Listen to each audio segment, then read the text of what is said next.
स्वागत छ। आज हामी बुहारी सिरियलको 233औं भागलाई अलि गहिरिएर हेर्दैछौँ। यो भाग त साँच्चै घटनाक्रमले भरिएको रहेछ।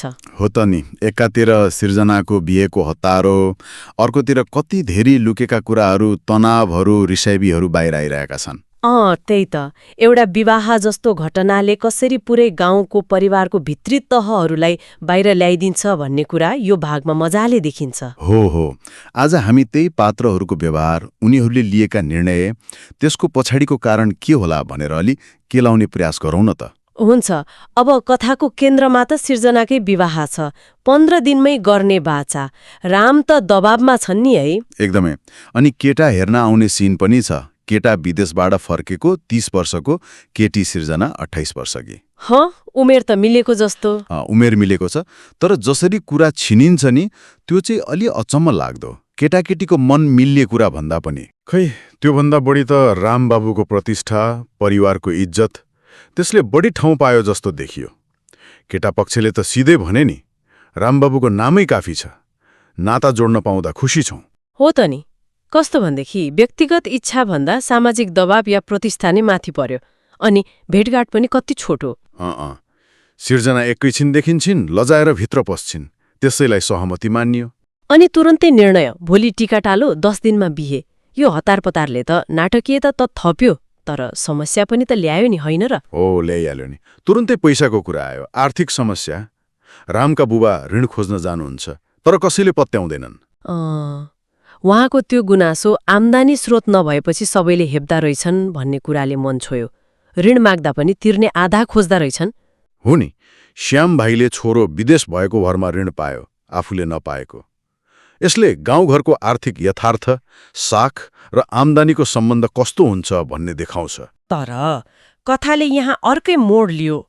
कमला, रामकी जेठी श्रीमती, उनी त 81 10 लाख रुपैयाँ लिएर आइन्। त्यो त अचम्मै भयो। घरको लालपुर्जा धितो राखेर ल्याएको भनिन्। रामले त शङ्का गरे नि, तहाँको लालपुर्जा धितो राख्यो भनेर सोधिहाले। सोधे, तर बुबाले चाहिँ तुरुन्तै राहत महसुस गरेर स्वीकार्नुभयो जस्तो देखियो। सायद समस्या टार्न यति हतार थियो कि सत्य के हो भनेर खोतल्न चाहेनन्। खै, त्यहाँ अलिकति रहस्य जस्तो छ। त्यो पैसा साँच्चै लालपुर्जा राखेरै आएको हो कि या अरू केही छ? त्यहाँ अलिकति गडबड छ। स्रोत अनुसार त खासमा त्यो पैसा अर्जुनकी आमाबाट ल्याएको रे, अनि उनैले लालपुर्जा राखेर ल्याएको भनौँ भनेर सिकाएकी। हो र? भनेपछि कमलाले झुट बोलिन्? हो। अब किन बोलिन्, के बाध्यता थियो, त्यो त बिस्तारै खुल्दैछ होला। तर यो झुटले पछि समस्या ल्याउन सक्छ, परिवारमा अविश्वास बढाउन सक्छ। हो नि। अनि कथामा अर्को पात्रको प्रवेश भयो, मालती। 3 वर्ष जेल बसेर फर्केकी। रामप्रति एकदमै बदलाको भावना लिएर। सिधै भन्छन् नि, त्यो रामेले गर्दा 3 वर्ष जेल गसे, बदला नलिई छोड्दिन। उनको आगमनले त पुरानो द्वन्द्व फेरि बल्झियो। अनि उनले आफ्नो खेल सुरु गरिहालिन्। मुनालाई भेटिन्, रामकी कान्छी श्रीमती। भेटेर अनेक कुरा लगाउन खोजिन् नि। राम बाजो भएको रे, कमलाले अवैध गर्भ फालेको रे, कस्तो कस्तो आरोप। हो, निकै गम्भीर आरोप। तर मुना पनि कहाँ कम, उनले त कडा जवाफ फर्काइन्। अब हाम्रो घरतिर आँखा नलगाउनु, नत्र आँखा फुटाइदिन्छु भनेर चेतावनी नै दिन्। मुनाको चरित्रको त्यो बलियो पक्ष देखियो।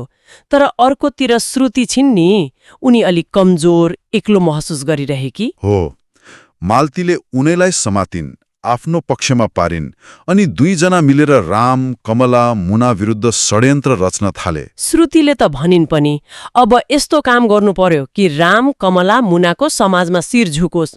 उनीहरूको नियत त प्रष्टै छ। एकदम प्रष्ट। अनि त्यो नियत विवाहको तयारीमा देखियो पनि। रमेशले काम हराउँदा ठाडै हामी सक्दैनौ, हाम्रो नाम काट्दिनुहोस् भने। त्यो त असहयोग मात्रै भएन, त्यो त आउँदै गरेको ठूलो समस्याको सङ्केत जस्तो देखियो। हो, आँधी आउनु अघिको सन्नाटा जस्तो। उनीहरू रामको इज्जत, प्रतिष्ठा माटोमा मिलाउने दाउमा छन्। भनेपछि यो भागले एकातिर बिहेको हतारो, पैसाको जोहो जस्ता पारिवारिक र सामाजिक दबाव देखायो। अनि अर्कोतिर चाहिँ पात्रहरूभित्रको त्यो गहिरो रिसैबी, बदलाको भावना, त्यसले कसरी नयाँ द्वन्द्वहरू जन्माइरहेको छ भन्ने कुरा देखायो।